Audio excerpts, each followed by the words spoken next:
pastor Marcos, que está conosco. A Paulinha esteve lá na igreja sede, deu a abertura, né, participou lá dessa parte inicial e está aqui conosco. Nesse momento eu gostaria de passar a palavra. Amém, pastor? Um prazer, uma alegria ter o Senhor conosco. Deus abençoe, Deus use o Senhor. Eu sempre estou precisando, pastor, mas hoje mais. Está aumentando a responsabilidade, não deixa Deus usar o servo de Deus, amém? Eu preciso, mas não é do Senhor, quer dizer, eu preciso do Senhor também. Começa a se complicar, né? Quanto mais fala, mais se complica. Eu preciso do Senhor também, mas preciso que Deus fale conosco, amém?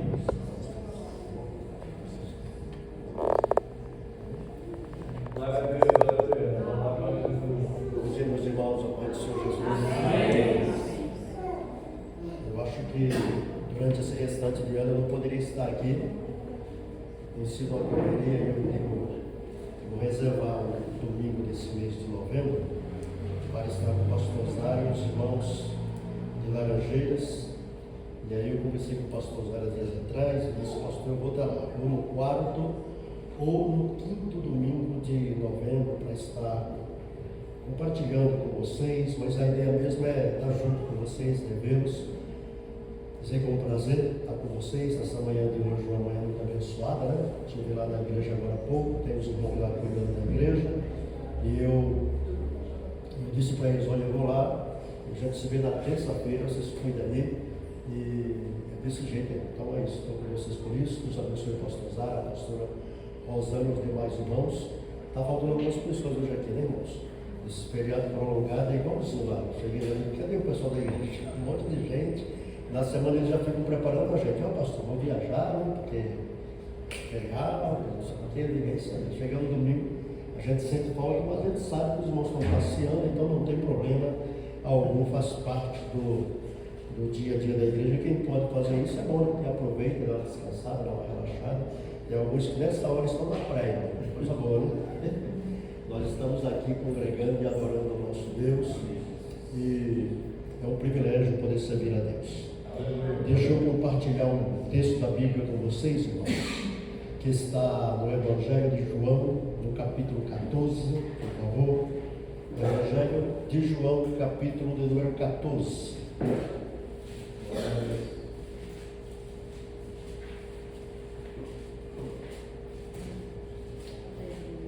João capítulo 14, do versículo 1 até o versículo de número 7, por favor.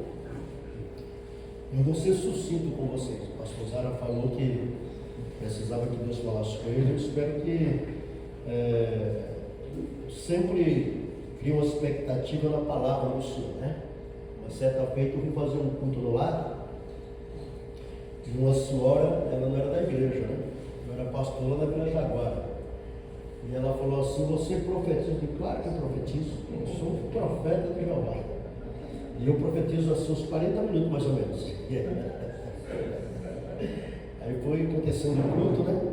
E aí depois eu ministrei a palavra, orei pela família. Ela falou: pastor, eu estava esperando. Eu falei: irmã, mas eu falei 40 minutos da Bíblia. Que segurança pura, irmã. Estava pensando outra coisa, né? A nossa profecia é profecia bíblica mesmo. No capítulo 14 de João, irmãos, no versículo 1, diz assim a palavra do Senhor, são palavras do Senhor Jesus: não se turbe o vosso coração, credes em Deus e credes também em mim. Na casa de meu Pai há muitas moradas, e se não fosse assim eu não vos teria dito: vou preparar-vos um lugar. E quando eu for e vos preparar um lugar, virei outra vez e vos levarei para mim mesmo, para que onde eu estiver estejais vós também. Mesmo vós sabeis para onde eu vou e conheceis o caminho. Disse-lhe Tomé: Senhor, nós não sabemos para onde vais, e como poderemos saber o caminho? Disse-lhe Jesus: eu sou o caminho, a verdade e a vida, e ninguém vem ao Pai senão por mim. Se vós me conheceis a mim, também conhecereis a meu Pai, e já desde agora o conheceis e o tende visto. Amém. Uma das coisas interessantes, irmão, é sobre o mundo espiritual, né? Eu sei que essa questão do mundo espiritual desperta curiosidade em todos os seres humanos. É constante os momentos que a gente vê as pessoas interessadas pelo espiritual, pelo divino, né? Por conta disso, há tantas coisas que levam as pessoas até aí a lugares e a práticas, esperando ser tocado pelo mundo espiritual, esperando ter uma visão do mundo espiritual, esperando ter uma experiência divina, espiritual, fora da matéria. Tempo atrás, eu conversando com um moço que não é da nossa igreja, ele me deu um relato do ambiente que ele congrega, e ele disse: olha, eu vou na igreja lá, e faz tempo que eu não tenho oportunidade eu sou cantor, de cantar, o pastor não me dá oportunidade. Faz tempo que eu não tenho oportunidade de fazer nada na igreja, e quando eu chego no ambiente da igreja, que eu congrego, parece que o rosto do pastor está indiferente a mim. Isso tem me tornado tão apático, tão frio para a igreja. Eu vou de vez em quando. E eu disse para ele: mas essa história que o senhor está contando para mim não é a primeira vez. Ele falou: não, está acontecendo já há alguns anos. Eu falei: por que o senhor fica lá? Tem tantas igrejas boas para congregar. Conheça a igreja e vá lá no ambiente onde você possa estar congregando, servindo a Deus. Não precisa estar no ambiente onde você se sente coagido. E eu comecei a conversar com ele, e eu comecei a perceber que ele baseou o seu servir a Deus, o seu viver para Deus, nas experiências espirituais que ele tem. Nos momentos que ele pode dar uma palavra profética para a igreja, ele diz: sou profeta do Senhor. No momento que ele pega o microfone e canta os seus louvores, e ele falou: não, se eu não estiver fazendo isso, eu fico desmotivado. Eu fiquei pensando sobre essa questão da experiência espiritual. Hoje a internet é um meio de comunicação muito bom e muito perigoso ao mesmo tempo. E tem muita coisa lá que eu acho que a gente não deveria ver, mas a gente vê de curioso. Bastante chamada as experiências quase mortas, já viu? As experiências quase mortas é espetacular, porque não importa se o camarada é um cristão ou não, ele conta a sua experiência e diz: olha, eu fui, saí, quase morri da UTI, e eu fui num lugar, era um lugar verdinho, vi isso e aquilo. Ele é um cristão falando. Aí você vai, uma pessoa não cristã, e ela dá um relato bem semelhante e vai contando as suas experiências. E elas começam a viver a sua vida baseada em tais experiências. O Senhor Jesus, ele, já aqui nesse texto aqui em apreço que nós lemos aqui, e esse versículo 6 ele é muito citado por nós, mas ele tem uma riqueza de detalhe nesse versículo 6. O Senhor Jesus, ele está já um período com os discípulos, os ensinando, os instruindo, fazendo coisas extraordinárias acontecer. Eles começaram a provar aquilo que eles não tinham provado ainda. Eles nunca tinham visto. Tem hora que é 7, tem hora que é 2, tem hora que é 5, mas são 3 multiplicação de pães, né? Na Bíblia. Ninguém nunca tinha visto pegar 5 pães e 2 peixes e alimentar uma multidão de 5.000 pessoas. Nunca viram isso. De repente, pães começam a se multiplicar dentro do cesto. Daqui a pouco eles veem outra vez pães se multiplicar e alimentar 4.000. Eles estão provando algo extraordinário. Eles estão provando o divino. O divino chama atenção.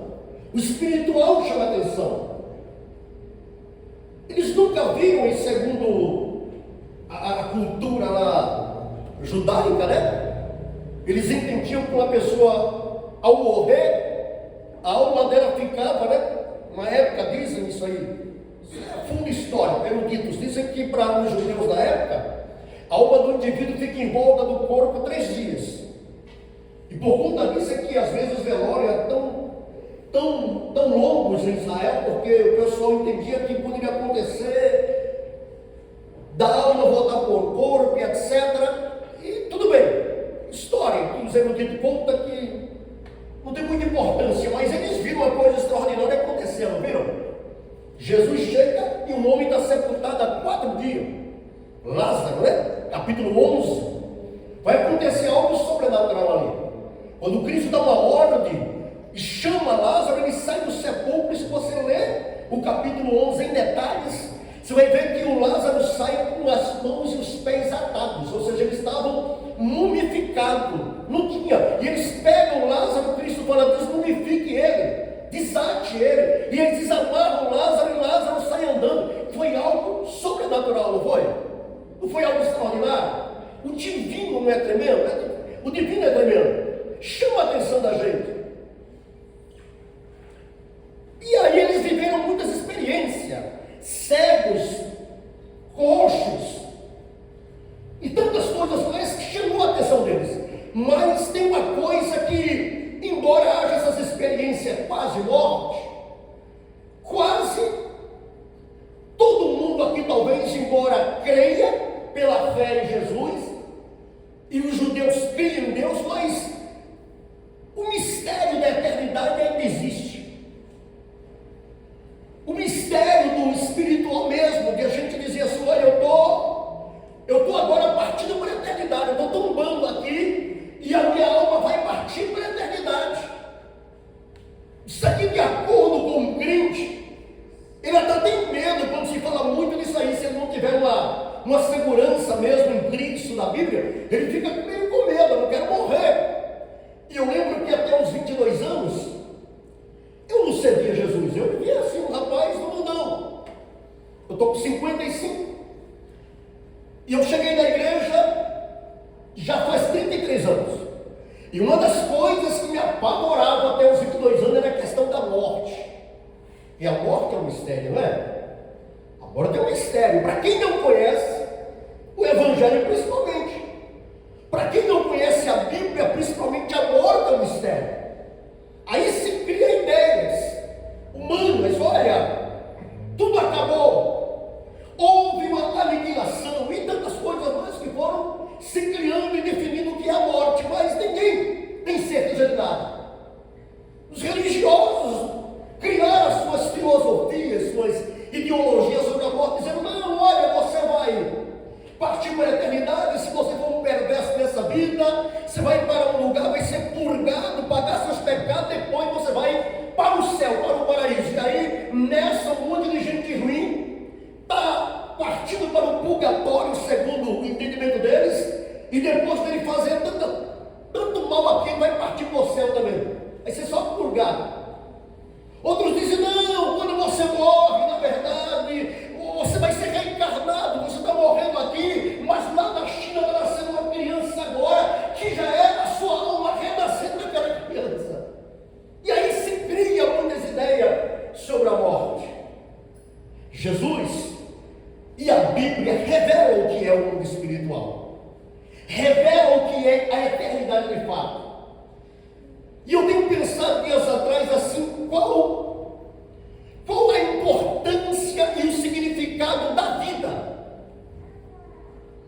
Porque a vida é assim: olha, você nasce uma família, os pais educam e criam uma índole ou um caráter em você até os 7 anos. A partir dos 7 anos, segundo estudiosos, você começa a desenvolver o seu caráter. Dizem que uma criança, aos 7 anos, o pai dela pode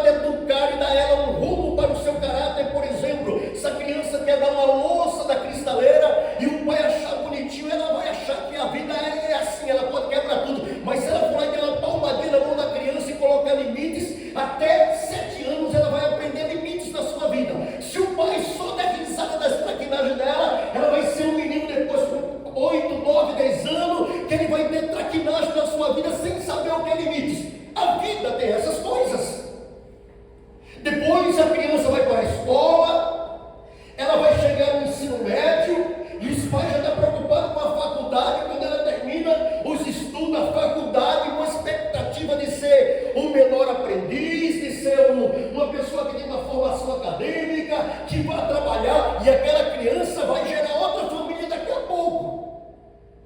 A vida se resume a gente ter uma casa própria, ter um carro para passear, vir para a igreja, voltar para casa, a gente está aqui, mas amanhã, segunda-feira, a vida continua, a gente vai voltar aos nossos afazeres, e a vida continua assim. E eu fico pensando, será que a vida é só isso mesmo? É só isso que tem para a gente mesmo? Aí dentro dessa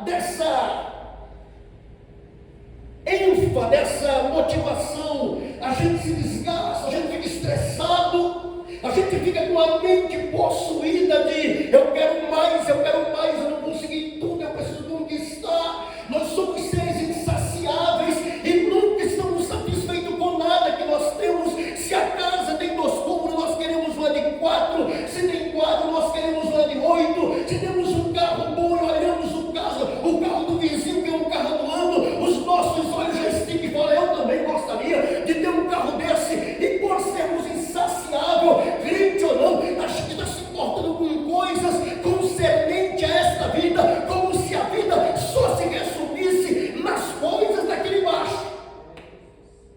Isso é muito sério.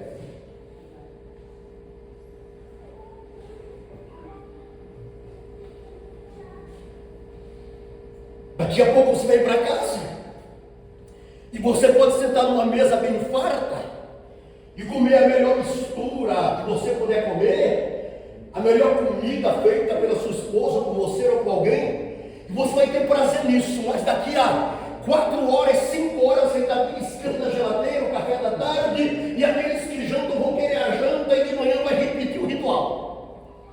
Eu acordei cedinho hoje para o devocional, e depois eu fiz um café, na seguida já fiz um cuscuz, na seguida já fritei 2 ovos, e já comi cuscuz com ovo para estar bem alimentado pela manhã. Assim a vida, ela vai baixando assim. A gente não se fadiga disso. Isso é repetitivo, dia após dia, dias após dias. Mas a vida se resume só a isso. Isso é o mais importante para a vida. Ganhar dinheiro, ver as coisas correndo tudo bem, ter sonhos realizados. A vida é só isso, irmãos. A vida se resume nisso. A gente se desgasta, e a gente pensa, a vida é só isso. E parece que depois de uma certa idade, a gente começa a dizer, olha, sabe, não sei se valeu a pena se desgastar tanto. Não sei se valeu a pena se afadigar com tanta coisa. Porque daqui a pouco a gente já tem a nossa casa, já tem o nosso 13º, nosso salário lá da aposentadoria que entra todo mês, e a gente vai comer e repetir, pagar as contas para comer outro mês, e a gente vai dormir, acordar um mês após outro, e a vida se resume só nisso aqui, irmãos. Aí Jesus, ele está aqui nesse texto, apontando para os discípulos o seguinte, olha, a vida não é só isso. A vida não é só os pães que eu multipliquei. A vida não é só os olhos que eu abri. A vida não é só os milagres que vocês viram acontecer. A vida, ela tem sentido quando você entende o seguinte, que tem um céu que você consegue ver ele aqui, olha, essas nuvens brancas hoje, ela não está muito azul, mas tem umas nuvens brancas, mas além desse céu aí de nuvens brancas, e esse céu de nuvem azul, existe um céu por dentro que você não conhece. E a vida só vai ter sentido se você um dia conhecer o céu por dentro.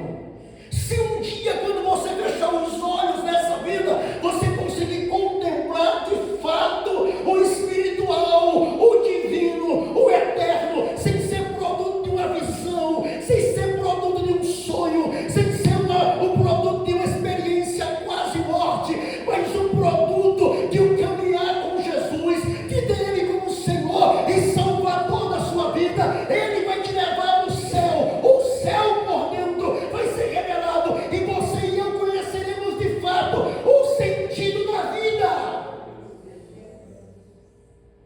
Eu acho interessante porque o capítulo 2 e 3 de Apocalipse, Jesus, ele trata com as 7 igrejas, da Ásia, trata com cada igreja com a sua situação, trata com a vida dos pastores, mas quando chega no capítulo 4 de Apocalipse, e no versículo 1, Jesus vai tirar João agora da terra, em uma visão. Vai tirar João daquelas coisas corriqueiras do dia a dia da igreja, e ele vai dar para João uma visão do céu por dentro.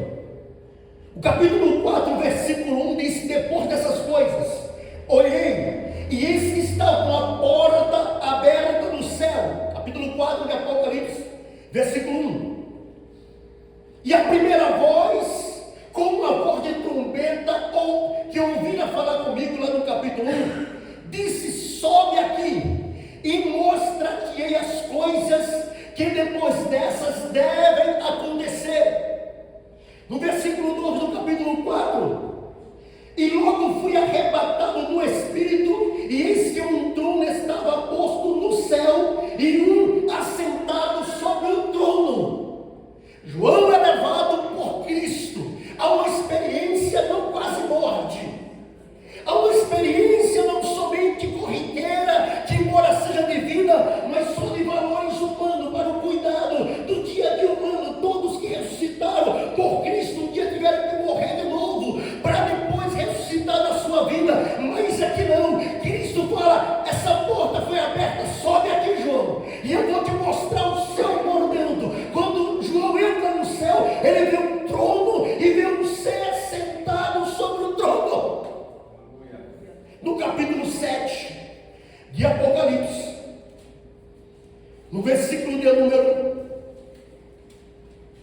9, depois de João ver no capítulo 4, 5 de Apocalipse, algumas coisas ligadas ao trono, ao cordeiro, à manifestação, à adoração, etc.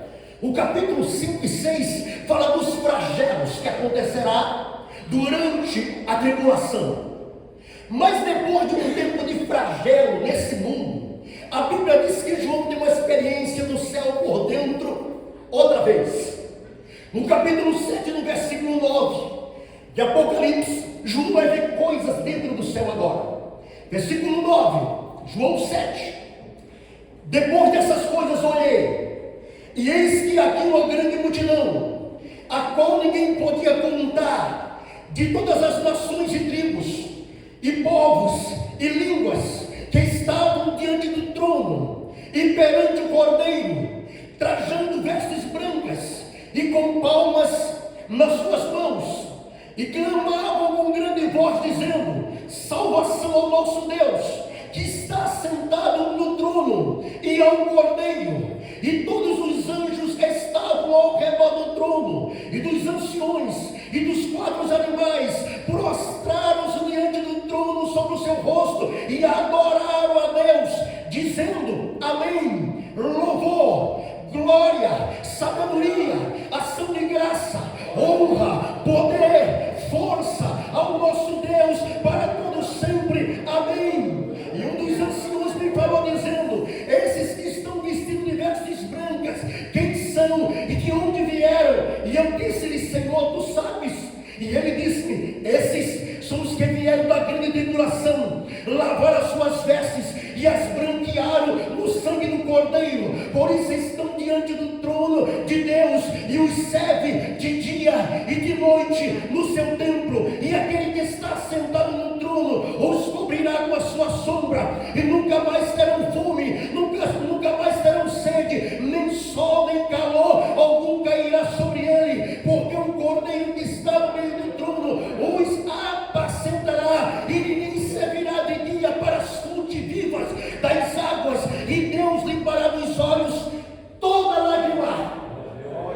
João está vendo o seguinte: isso aqui, João, é uma experiência quase morte que qualquer pessoa pode ter.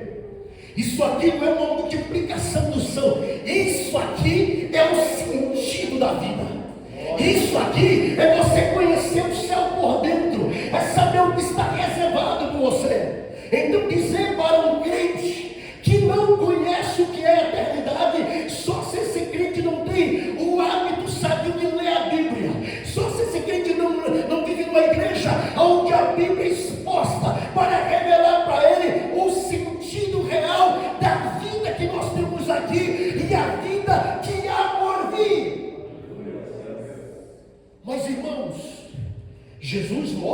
céu por dentro em Apocalipse em alguns momentos aqui.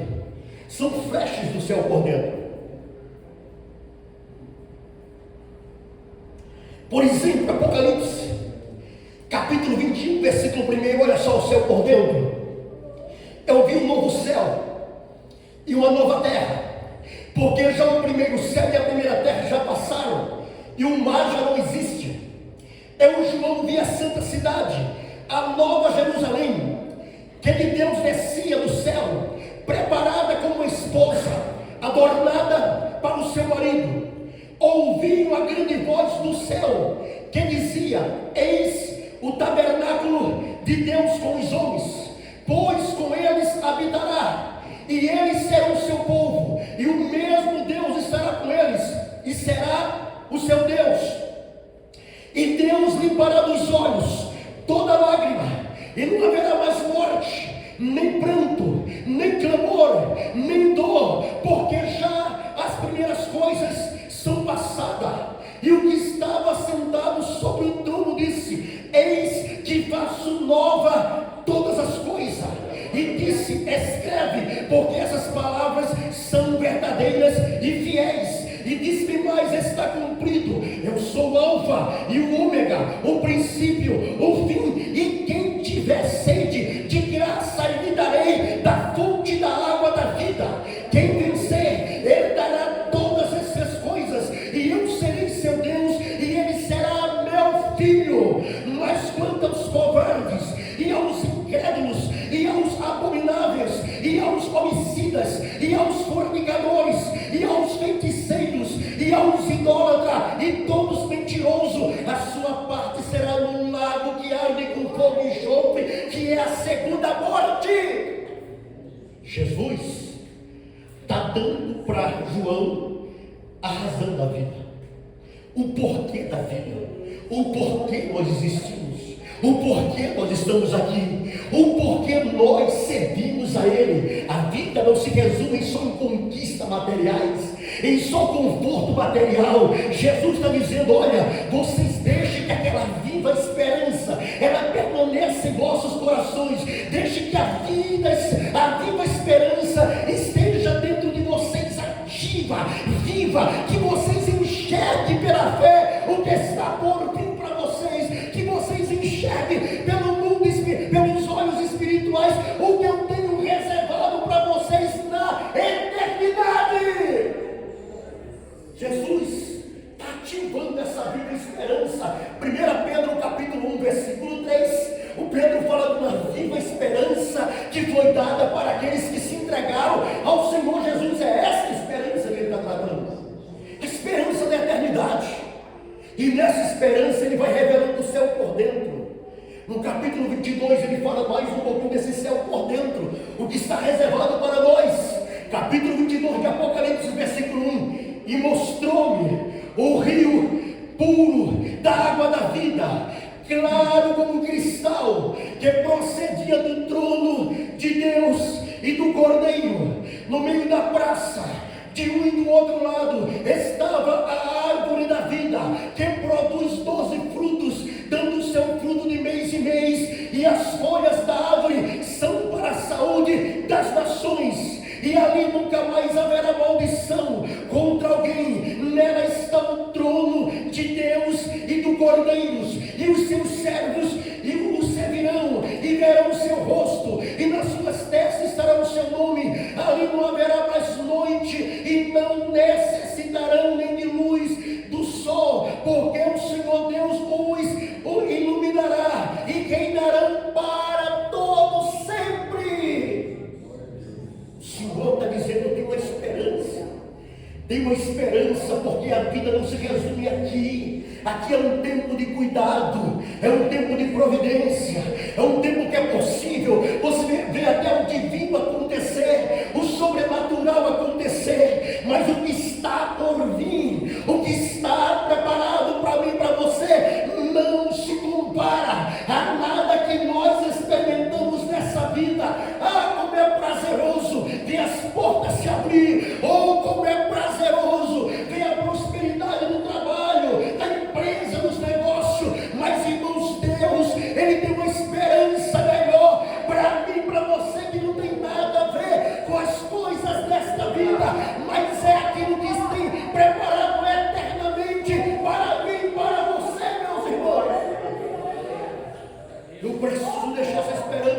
viva dentro de mim. Porque quando isso aqui é vivo dentro de mim, a minha motivação de viver para Ele é outra.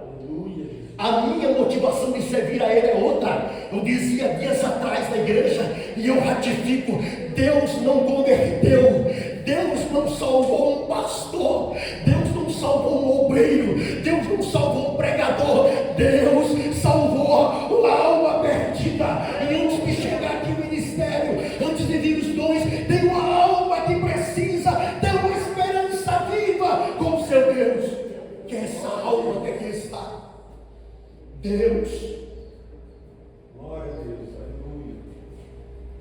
Ele quer que essa esperança viva esteja viva nas nossas almas, mas tão clara em nossas almas, porque nós teremos um motivo certo para o servir, nós teremos razões certas para o adorar, nós compreenderemos de fato o sentido da vida. O sentido da vida não é só trabalho, não é só canseira, não é só fadiga. O sentido da vida com Deus, com Cristo, é uma esperança de um lugar onde Ele nos prometera. Eu estou indo lá, no capítulo 14, que eu li para vocês, no versículo de número 2, ele fala assim: eu vou preparar um lugar para vocês. Do que ele estava falando? Os estudiosos falam que esse lugar é a cruz, porque através da morte dele, um lugar foi preparado para nós em Deus. Ok, se encaixa aí também, mas Jesus não está falando só desse lugar por sua morte, ele está falando de um lugar eterno, um lugar preparado por Deus, para dizer para a gente um dia: como valeu a pena você me conhecer, como valeu a pena você me servir. Você vai compreender agora o sentido da vida lá na eternidade. Sabe, irmãos, eu olhei para esse texto e eu fui arrebentado aí a esses textos de Apocalipse, mas eu fiquei pensando, né? Eu sempre cito 1 Tessalonicenses capítulo 4, versículo 16, quando o apóstolo diz que o mesmo Senhor descerá do céu com alarido, com voz de arcanjo e com a trombeta de Deus. E o que é isso? É disso que se trata. O arauto de um rei ia ser recebido em outra nação. Essa é a visão de Paulo. O arauto ia, e o arauto gritava com grande voz, dizendo: está vindo a caravana do rei, prepara a cidade. Aqui é a voz de arcanjo.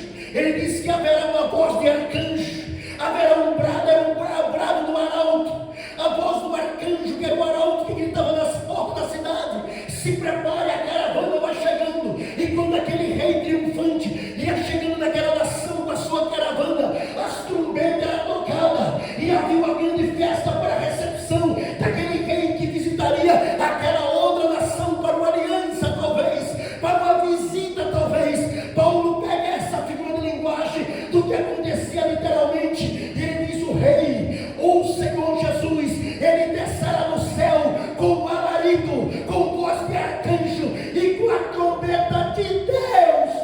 No versículo 16, ele fala: tenha essa esperança viva dentro de você. Essa é a razão de você viver para Deus, essa é a razão de você servir a Deus, essa é a razão de você ser crente. E ele diz: quando ele aparecer, o rei Jesus, quando ele aparecer nos ares, aí quando ele aparecer com a voz do arcanjo e com a trombeta de Deus, a Bíblia diz que vai acontecer algo extraordinário, porque os mortos em Jesus, de todos os tempos, de todos os séculos, desde Adão até a nossa geração, a Bíblia diz que os mortos em Deus, os mortos em Cristo, eles ressuscitarão primeiro. Haverá um reboliço espiritual, os corpos serão vivificados, revigorados, se levantarão em todo o tempo, de uma maneira que a nossa razão não tem explicação para isso, mas a Bíblia diz que eles ressuscitarão. Essa é a nossa esperança. Depois no versículo 17, Paulo diz: nós que estivermos vivos seremos transformados. Por que transformados? Porque em 1 Coríntios, no capítulo 15 e no versículo 50, Paulo diz assim: a carne e o sangue sangue não herdará o reino dos céus, nem a corrupção herdará a incorrupção. É necessário que esse corpo corrompido seja revestido de incorrupção. Ele diz no versículo 51 de 1 Coríntios 15: eis que vos digo um mistério, nem todos dormiremos, mas todos seremos transformados no abrir e fechar de olhos ante a última trombeta, porque a trombeta soará e os mortos ressuscitarão incorruptível. Aleluia, aleluia. Esperança de todos os crentes. Essa é a razão que nós vivemos. Se a vida não dá uma razão para você, a sua razão é que você tem uma esperança viva dentro de você. E essa esperança diz para você assim, lá em Apocalipse capítulo 21, e no versículo 2, no versículo 4, lá nesse lugar da sua esperança não haverá mais morte. A morte nos aflige aqui, lá não haverá mais morte, não haverá mais pranto. Nós choramos por 1000 razões aqui, mas lá não haverá mais pranto, lá não haverá mais dor. Nós temos dores aqui por 1000 razões, mas ele diz: nesse lugar da sua esperança não haverá morte, não haverá pranto, não haverá mais dor. Nesse lugar da minha e da sua esperança não haverá mais lágrima. Nós choramos por 1000 razões, mas nesse lugar ele diz: lá Deus vai enxugar dos nossos olhos todas as lágrimas. Aleluia, aleluia. Eu preciso conhecer o céu por dentro, não é porque eu fui dormir e tive um sonho da eternidade. Se acontecer isso, não tem problema. Eu preciso conhecer o céu por dentro, não é porque eu tive uma experiência quase morte, mas eu preciso conhecer o céu por dentro, porque a Bíblia diz o que é o céu por dentro, porque a Bíblia mostra o que é que está reservado para todos os povos que creram no Senhor Jesus, para todos aqueles que servem ao Senhor Jesus. E aí Jesus, no capítulo 14 de João, eu li para vocês, ele está preparando os discípulos para isso. Vocês viveram comigo momentos extraordinários, vocês experimentaram o sobrenatural, o céu deixando a terra literalmente, através dos milagres, através do poder, e ele mesmo, Deus encarnado.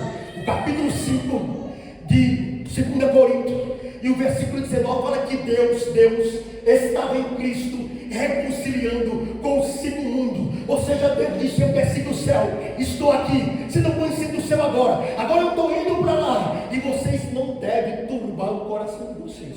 Fiquem quietos, porque eu estou indo preparar lugar para vocês. Eu estou indo preparar, e eu vou voltar um dia. Versículo 3: quando eu voltar e eu preparar um lugar, eu vos levarei para mim mesmo, para que onde eu estiver estejais vós também. Aleluia. Tomé, que anda com Jesus, ele diz: nós não sabemos o caminho, nós não sabemos quem é o Pai. Que duro, né? Tanto tempo andando com o Pai, com o caminho, mas não sabia quem era o caminho. É o crente que nasceu na igreja, que vive na igreja, e ele não conhece quem é Jesus ainda. Ele não tem certeza da sua salvação, a motivação dele servir a Deus. É como aquele obreiro alheio que eu falei para vocês. Não, eu estou desanimado porque eu não canto, não prego, não faço. Essa não é a minha motivação. Eu posso deixar de pregar hoje, eu posso deixar de ser pastor hoje, mas eu não posso deixar de ser crente, eu não posso deixar de ser salvo, eu não posso deixar de ser de Deus. Essas coisas que nós fazemos é só um brinde pela causa nobre do Evangelho, mas é isso que define a minha vida como crente. O que define a minha vida como crente é que um dia eu estava perdido e ele me achou, eu estava condenado e ele me redimiu, pagou o preço. Eu estava morto e ele me reviveu, eu estava mal e ele me fez bem, eu estava caído um dia e ele me levantou, eu ia para o inferno um dia e ele disse: inferno nunca mais, eu tenho um céu, eu tenho uma esperança para você. Essa é a razão pela qual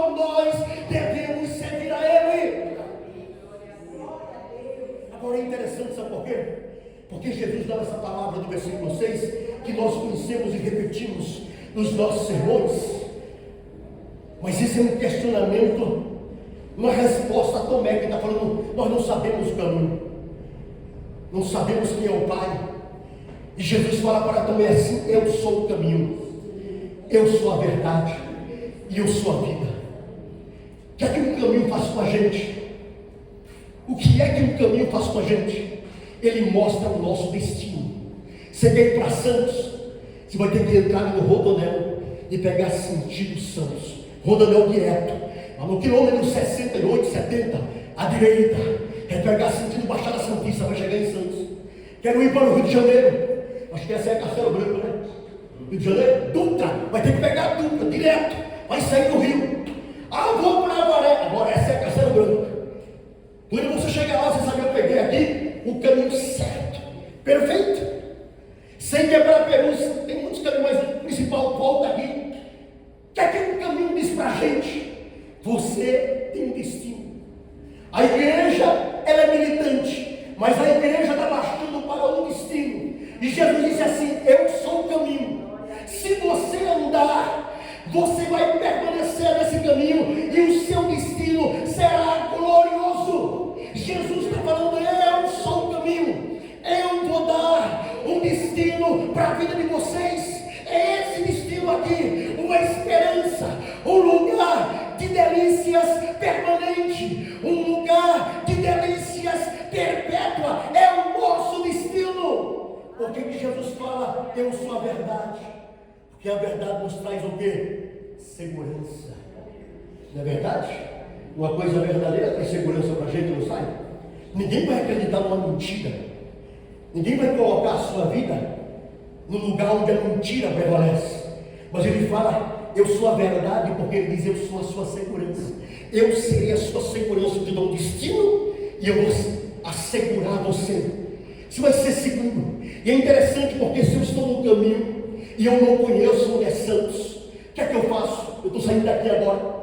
Tem um negócio chamado GPS, não é? A gente tem que se adaptar ao tempo que a gente está vendo, né? GPS, Google Maps. Qual outro? Waze. Se coloca lá no seu GPS. O GPS vai fazer o quê? Vai te mostrar o seu destino, vai te encaminhar direitinho para você chegar lá em Santos, é verdade? E Cristo fala que ele é a verdade, porque Jesus, além de nos colocar nos caminhos, ele nos deu o GPS dele. No capítulo 16 de João e no versículo 13, Jesus diz assim: eu vos enviarei o Espírito Santo, o Espírito da verdade, para vos guiar em toda a verdade. Ele diz: o Espírito Santo na sua vida será o seu GPS. Ele dirá para você o caminho certo. Quando você pegar o caminho errado, sabe o que vai acontecer? O que acontece com o seu GPS. Você está indo para Santos, você pega sentido Caeiras, Franco da Rocha, que aqui o GPS diz: nós vamos agora refazer o caminho. A palavra certa não é essa, não é? Recalcular. Recalcular para colocar você no destino. Qual é o papel do Espírito Santo? Nos guiar em toda a verdade. O que é que o Espírito Santo faz com a gente quando a gente está se perdendo? Ele recalcula a nossa vida espiritual. Opa, volta para Jesus, volta para a igreja, volta para a Bíblia, recalculando a sua vida espiritual. Volte-se para Deus, volte-se para Cristo. O Espírito Santo é a segurança que nós não vamos errar o caminho, meus irmãos. Jesus nos coloca no caminho e coloca o GPS na nossa vida. Quando a Bíblia fala do Espírito Santo, que é a sua ação na vida do cristão, diz que aquelas 5 virgens que estavam com azeite, que é um tipo, uma figura de linguagem do Espírito Santo, quando o noivo aparece, elas estão preparadas para as bodas, não é? Não é interessante isso?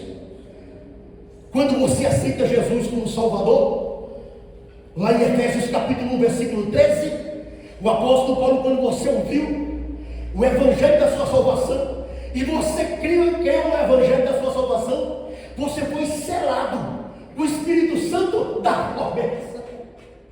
O Espírito Santo não é só para quem fala em línguas, profetiza e tem dons, não. entregue a minha vida a Jesus. Quando ele fez isso, porque no Evangelho da sua salvação, Deus foi lá e selou ele com o Espírito Santo da promessa, para ele não se perder, para ele permanecer no caminho. Porque estamos aqui, porque nós passamos por dificuldade na vida, às vezes ficamos apáticos, desanimados, desmotivados, mas a gente está lá. E dias atrás aconteceu isso. Eu e a minha esposa começamos a orar por uma irmã que subiu da igreja, e nós tentamos conversar com ela, e ela ficou meio indiferente, nós deixamos ela em paz, mas passamos a orar por ela. E naquela manhã eu orei por ela, na minha devocional, e aí eles falaram para mim: olha, eu estava lá orando, rapaz, e Deus me quebrantou, eu intercedi pela irmã, uma irmã amada nossa lá. E aquela irmã apareceu na terça-feira, e sabe o que ela falou? Ô pastor, eu não podia deixar de estar aqui, porque eu estava cozinhando, fazendo comida para meu marido que ia chegar ao trabalho, do almoço. De repente eu recebi uma visita, Deus me visitou, eu chorei, me quebrantei, e ouvi com clareza uma voz dizer: você precisa voltar para a igreja, você precisa voltar para Jesus. O que é que estava acontecendo? O Espírito Santo foi aí e disse: você é selada, eu vou recondicionar a sua vida, vou recalcular a sua vida, volte para o caminho. Jesus disse: eu sou o caminho e eu sou a verdade, e quem está no caminho e é guiado pela verdade não se perde jamais, irmão, porque a verdade vai recalcular a nossa vida. Nós estávamos fazendo o evangelismo na praça em Perus, e eu estava dando uma palavra sobre aquele moço do sepulcro. E daqui a pouco apareceu um moço e começou a dizer: não, isso aí é comigo, sabe? Eu era da igreja, eu era obreiro, eu era aquilo. Você está descrevendo minha vida. Ele estava bem bem, é verdade. Mas depois que acabou, oramos por ele. E ele falou: rapaz, como que Deus me pegou hoje aqui? Eu falei: pois é. Deus, ele sabe o seu estado, e Deus não te condena, Deus quer te dar uma nova oportunidade. O que está acontecendo, irmãos? O Espírito Santo está aqui para recalcular a nossa vida e dizer: volte para o caminho certo, para você não se perder. Se você estiver no caminho certo, você não se perderá, e o Espírito Santo é a garantia que nós não estamos perdendo, irmãos. O irmão fragilizado, depois de condenado, julgado, excluído por uma igreja em tempos remotos, né? Aquela época lá, em que as pessoas pegavam e a pessoa cometeu algum erro, aí vem, confessa aqui em público, coloca dentro da igreja, os fariseus quase nada. Ele ficou lá longe da igreja um tempo, desanimado, coitado, pelos seus erros, e nada mais condena a gente do que a gente mesmo. Ele ficou lá, mas um certo dia ele começou, ele quis ir para a igreja, e ele foi, e quando chegou na igreja, era outro ambiente, e o pastor não conhecia, aquelas igrejinhas que todo mundo dá oportunidade para quem chega. Disse que quando chegou, o pastor falou: olha, está conosco aqui, o fulano aqui, eu queria dar uma oportunidade para uma saudação. Ele disse que ele resistiu para não ir, mas ele disse: eu vou. Ele foi lá, abriu Romanos capítulo 8, e o versículo 16, lá está escrito assim: o mesmo Espírito, o Espírito Santo, testifica com o meu espírito, o espírito do homem, que nós somos filhos de Deus. Ele disse: sabe, eu estava machucado, eu estava perdido, eu estava ferido, e eu fui ferido por muita gente, mas sabe uma coisa? O Espírito Santo nunca me feriu, o Espírito Santo nunca me abandonou. Ele sempre dizia para mim, e eu sentia ele dizendo: você é meu filho, você é meu, você não pode se perder, você precisa voltar para mim. Ele disse: o que me dava certeza que eu seria erguido é porque eu senti o Espírito tocando no meu espírito. Sabe por que Jesus disse que ele é a verdade? Porque essa verdade não é paralela, essa verdade não é subjetiva. Essa é uma verdade que tem um testemunho dentro da gente. Como é que eu sei que eu estou na verdade? Quando eu estou mal, o Espírito Santo não acusa, Satanás acusa, mas o Espírito Santo não acusa. Quando eu peco, o Espírito Santo não me acusa. Quando eu vou pelo caminho errado, o Espírito Santo fala claramente: está errado, volte, se arrependa. Uma das evidências que nós estamos no caminho e que nós pertencemos a Ele é que nós pecamos por sermos pecadores, mas o pecado não faz mais bem para a gente. A gente não aceita estar no pecado, a gente luta contra o pecado todo dia das nossas vidas, porque o Espírito Santo está sempre recalculando a nossa vida e dizendo: volte para Ele, volte para o caminho, acerte a sua vida com Ele. Jesus disse: eu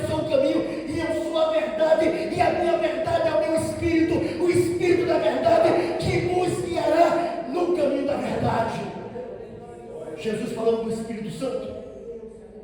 Paulo escrevendo sobre ele em Efésios capítulo 4 e o versículo 30 ele diz: o Espírito Santo, não entristeçais ao Espírito Santo, no qual você foi selado para o dia da redenção. Ai, irmãos, como é que eu sei que eu sou salvo? Não é porque eu estou na igreja, é porque eu sou um pastor. O que me faz saber que eu sou salvo é porque o Espírito Santo é o selo da redenção.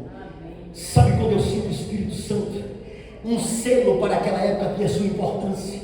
Quando Paulo diz assim, que nós somos selados, Paulo está pegando uma figura de linguagem de comprador de madeira da época, que o comprador de madeira comprava madeira em uma cidade portuária e colocava o seu selo naquela madeira.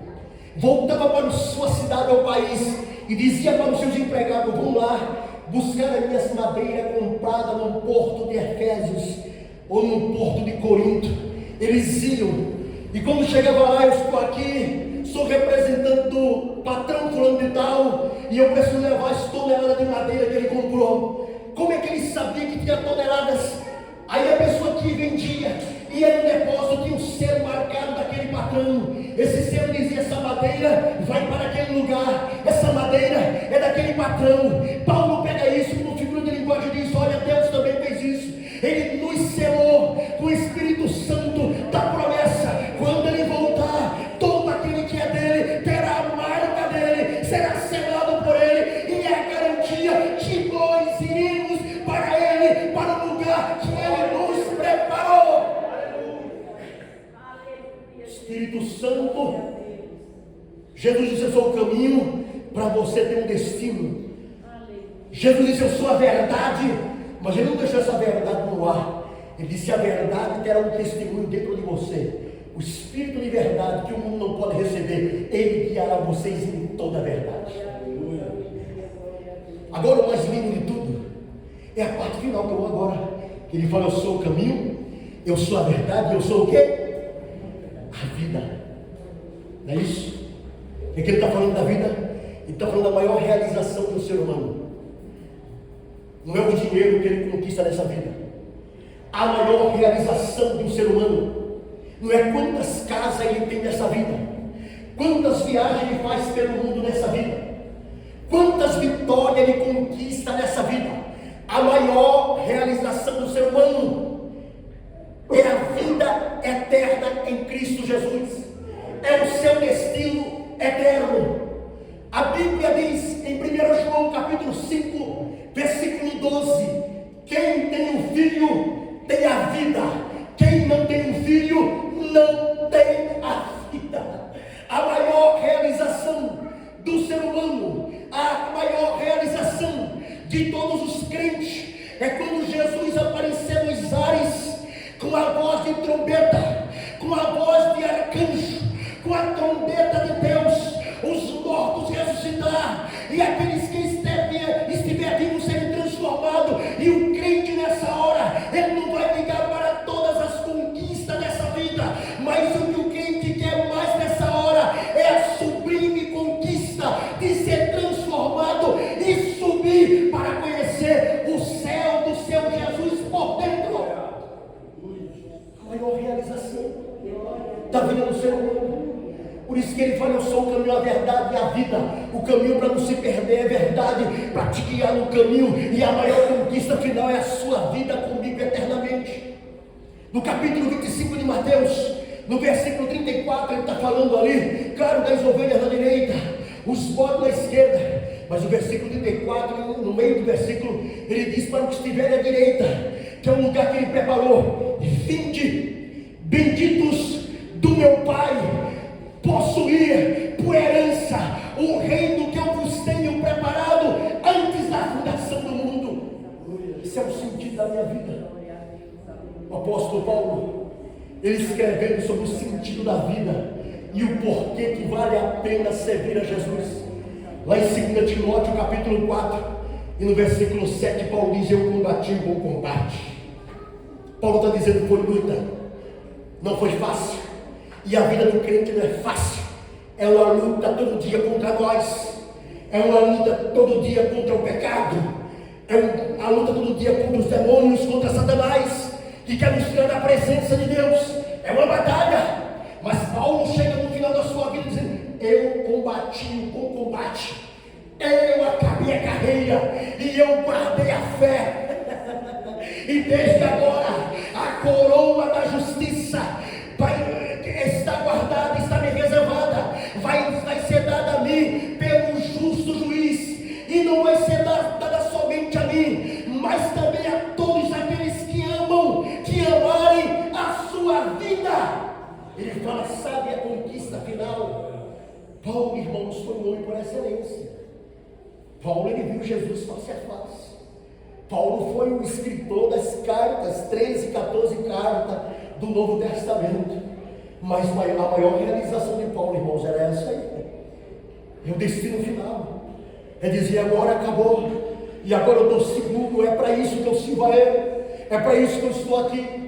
Durante alguns anos atrás, eu decidi na minha vida apenas fazer a coisa certa. E a primeira coisa certa que eu aprendi a fazer é cuidar da minha vida eterna. É dizer: Deus me sustente no caminho, me guie através do teu Espírito no caminho, porque no final de tudo vai ficar por aqui, e a maior conquista que eu terei será a minha vida eterna em Cristo Jesus. Jesus disse, continua dizendo, e vai continuar dizendo: eu sou o caminho, eu sou a verdade e eu sou a vida, e ninguém vem ao Pai senão por mim, diz o Senhor para nós essa manhã. Deixe essa esperança continuar viva em seu coração, no nome de Jesus. Seja essa esperança viva a razão de você viver, a razão de você servir, a razão de você estar na igreja, a razão de você permanecer no caminho. Se está indo pelo caminho errado, o Espírito Santo nessa manhã quer recalcular o seu caminho e dizer: volta para Jesus, volta para o caminho, porque no final você vai ganhar, no final você não vai perder. Aqui tem dores, mas lá não tem dores. Aqui tem sofrimento, mas lá não terá sofrimento. Aqui tem lágrimas, mas lá não haverá lágrimas. Aqui tem morte, mas lá não haverá morte jamais. Um lugar de delícia perpétua está reservado para todos os crentes, de todas as nações, de todas as tribos, de todos os povos e de todas as línguas. Diga: eu quero estar lá. Diga: eu quero estar lá. Diga: eu quero estar lá. É isso. Vamos orar sobre a palavra do Senhor. Podemos ficar em pé para a gente orar ao Senhor. Eu oro sobre a tua palavra nesta manhã. Nos ajuda, Jesus, a entender, nos ajuda a compreender, nos ajuda a permanecer no caminho, Senhor. Que o Espírito Santo recalcule as nossas vidas. Se por acaso nós estamos desviando do caminho, se nós estamos nos perdendo, venha recalcular as nossas